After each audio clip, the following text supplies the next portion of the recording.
Welcome to my channel. నేను ఈరోజు అయితే అల్లం పచ్చడి తయారు చేసుకుంటున్నానండి. చేసే విధానం చూడండి. ధనియాలు, అలాగే శనగపప్పు, మినప్పప్పు, జీలకర్ర కూడా వేసుకుంటున్నాము.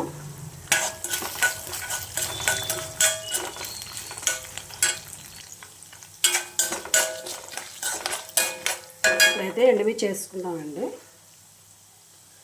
ఎండుమిర్చి కారంకి సరిపడా వేసుకోండి, ఎందుకంటే అల్లం పచ్చడి కదా, కొంచెం కారం కారంగా తీపిగా పుల్లపుల్లగా ఉంటేనే బాగుంటుంది, లేకపోతే టేస్ట్ బాగోదన్నమాట. నేనైతే పెసరట్టుతో వేసుకుంటున్నాను. ఇప్పుడు పెసరట్టు చేస్తున్నానండి. ఈరోజు సండే కదా.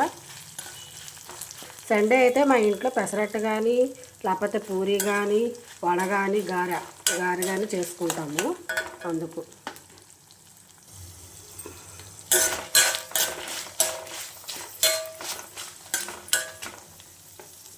ఇప్పుడైతే మనం అల్లం ముక్కలు కూడా వేసుకోవచ్చు. ఆల్మోస్ట్ వేగాయి కదా.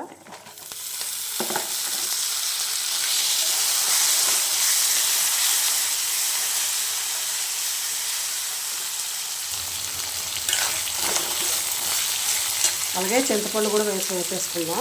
నేనైతే ఈ చింతపండు వేస్తానండి, సరిపోతుంది. ఒకైతే బాగా మంచి స్మెల్ వచ్చిందాక వేయిస్తే బాగుంటుందండి.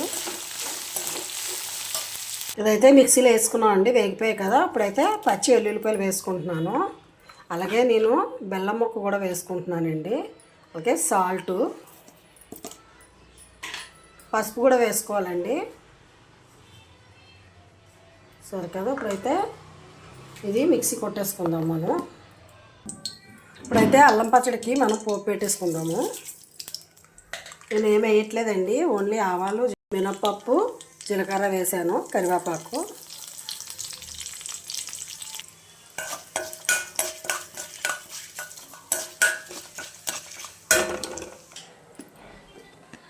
చూసారు కదా, ఇలా కచ్చాపిచ్చ అయింది. హాట్ వాటర్ అయితే పోసుకుంటున్నానండి. నేను చల్ల వాటర్ పోసుకోవట్లేదు, హాట్ వాటర్ పోసుకుంటున్నాను. చల్ల వాటర్ అయితే ఒక 2 రోజులు ఉన్నా పచ్చడి పాడైపోతుందండి. అందుకు హాట్ వాటర్ పోసుకుని చేసుకోండి ఎప్పుడైనా సరే అల్లం పచ్చడి. చూసారు కదా, మిక్సీలో నుంచి అయితే గిన్నెలో తీసుకున్నామండి. ఇప్పుడైతే ఇది పోపు నేను పెట్టాను కదా, తాలింపు, ఇదైతే ఇందులో వేసేసుకుందాము.